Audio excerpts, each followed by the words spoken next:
starting to wake up to all this bullshit. Now, y'all heard what that man said. They be beating this girl up after the whistle, bruh. Beating her up, man. And all y'all want to do is tell us, we casual fans, we don't know basketball. This is a physical sport. Man, ain't no physical sport. It's hate and jealousy, bruh. And they be beating that girl up, man. And the WNBA allow this shit, bruh. But like he said, the world's biggest star. But let me guess. He buck dancing. He glazing. He tap dancing. He a coon. Come on, bruh. The world is starting to wake up. The biggest star in poly sports right now, bruh. Y'all letting this girl get done like that. And that's probably why she hurt. And we all know it. The NBA's got nothing on this. The WNBA just got wild. You won't believe how quickly the media suited up as Caitlin Clark's personal security detail. Helmets, whistles, and moral outrage in tow. While she's getting hip-checked into another dimension and catching side eyes like she stole someone's lunch, the headlines are practically throwing a fit. Dirty plays. Disrespect. It's louder than a soap opera season finale.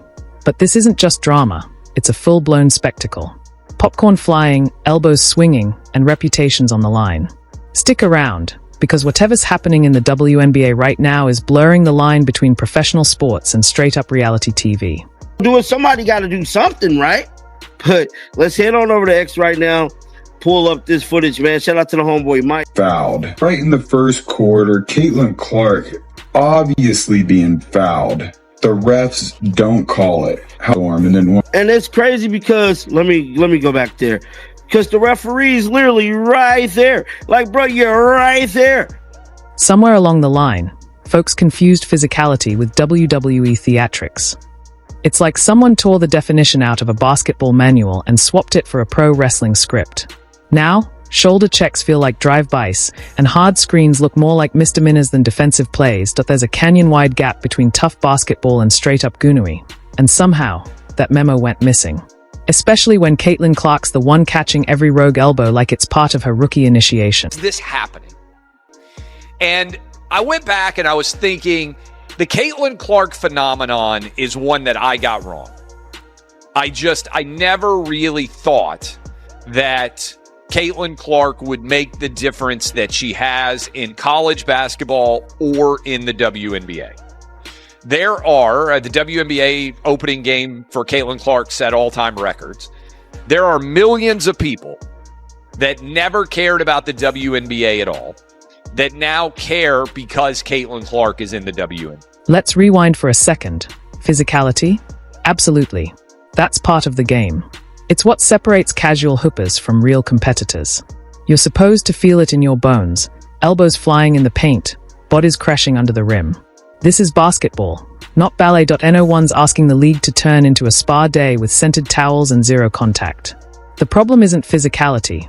It's when toughness crosses the line and starts looking like open tryouts for all tackles at Target. Relate to that young lady. I know what it's like to be hated. I know what it's like to be a black woman and hated because of my skin color. Yeah. I can't imagine this young lady. I don't want to use hate, but despise. And people just having, she brought some on herself a little bit because she's cocky for a good reason. Mm-hmm. Confident.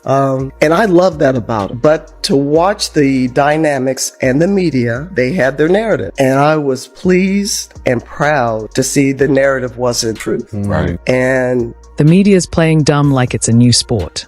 Suddenly they are colorblind, tone deaf, and forgot how slow-mo replays work. Caitlin Clark gets decked and they slip into full Helen Keller mode. No sight, no sound, no comment. Just tumbleweeds blowing across ESPN sets while yet another clip of her hitting the floor racks up views. She's getting hacked like she's in a Mortal Kombat demo. Limbs flying, bodies dropping. And what's the response? Silence. Crickets. Maybe a shrug, like she tripped over a loose shoelace instead of getting launched into the air like it's an audition for Fight Club. Just start finding these women, bruh. Finding them, suspending them, and make an example out of somebody, bruh. We ain't gonna tolerate this shit, homie. We not gonna be tolerating this shit right here. What's that guy's name that's getting ready to come to the NBA? The white dude? I can't think of his name right now. The rookie that's going to Dallas. I guarantee you, man, they is not gonna be letting that dude get treated like Caitlin Clark, bruh. And all the men in the WNBA ain't gonna be jealous and shit neither, bruh. We know what we see, bruh. The problem is this, man. A lot of people don't like Caitlin Clark, bro. They just hate the girl so much, man, that they just can't even when the truth is staring them in their face, they chose to go the other way, bruh. Now that's what you call hate. Now let's talk about the so-called golden days of the NBA. Michael Jordan. Sure, he got mauled like a Thanksgiving turkey every now and then. But guess what? He went to the line. There were whistles. There were consequences. You could bulldoze MJ, but you better believe he'd be smirking at the free throw line 10 seconds later. That's how basketball used to work, with logic, consistency, and a functioning rulebook. Fast forward to the WNBA, and Caitlin Clark's getting body slammed like she wandered into a WWE ring. And the refs? They react with the energy of a DMV clerk on a Friday at 4:59 p.m., bored, unmoved, and one yawn away from a nap. But here's the comedy gold. The moment fans dare to point out the absurdity, out come the chaos defenders like it's jury duty. Suddenly, uncalled fouls become a sacred tradition. They wax poetic about physicality like it's some ancient art form, like clotheslining someone is a noble act of resistance. It's the culture, they say, as if the culture was built on bounce passes and fundamentals, not flying elbows and blindside hits. At this rate, they'll be handing out brass knuckles at tip-off and calling it team strategy. All that being said, the WNBA referees has been having issues with getting these calls right when it comes to Caitlin Clark and the Fever, bruh. And I'm telling you, we have another case of that. And shout out to all the fans that, put these TikToks together, put these videos together, kind of, breaking down everything that has happened with the WNBA referees, because we have another game and we have another situation where WNBA referees fail to make the right calls against Caitlin Clark and the Fever. But then people want to get mad when Sophie Cunningham pretty much did what she did. Let's just call it what it is. Some of these so-called hard fouls would be felonies anywhere outside an arena. If Caitlin Clark were anyone else, we'd be knee-deep in panel discussions, therapist soundbites, and Oprah specials about the importance of protecting women in sports. But she's too successful, too popular, and let's be honest, too blonde for the narrative to wrap itself around her comfortably. So instead of accountability, we get glorified violence disguised as gritty defense. If physicality had a PR team, they'd be filing defamation suits by now. And the irony? Caitlin actually embraces tough play. She's not out here asking for ballerina fouls and fairy dust. She wants real competition, real challenges. But it's hard to compete when you're dodging shoulder checks like it's a live-action version of dodgeball. There's a line between testing someone's game and trying to dislodge their molars. And somehow people can't seem to tell the difference.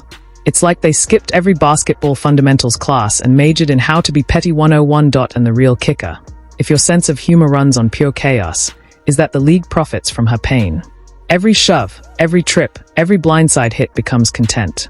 Viral clips, debate shows, hashtag activism with all the depth of a kiddie pool.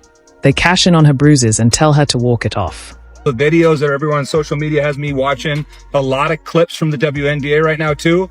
And it's absolutely crazy to me to see the types of fouls and the lack of calls that are having on them from these refs that the players are doing. They're just straight hacking each other.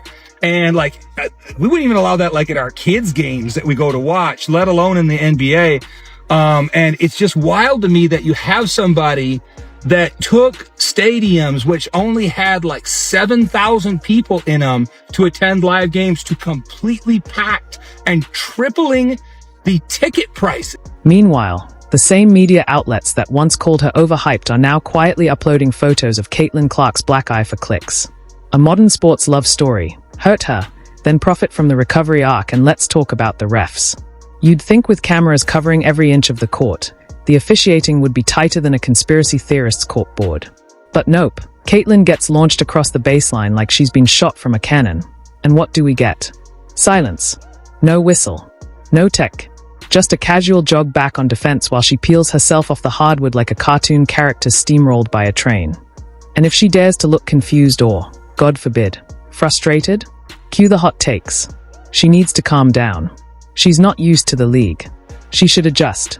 Adjust to what, exactly? The laws of physics being optional? Referees treating the rulebook like a bedtime story?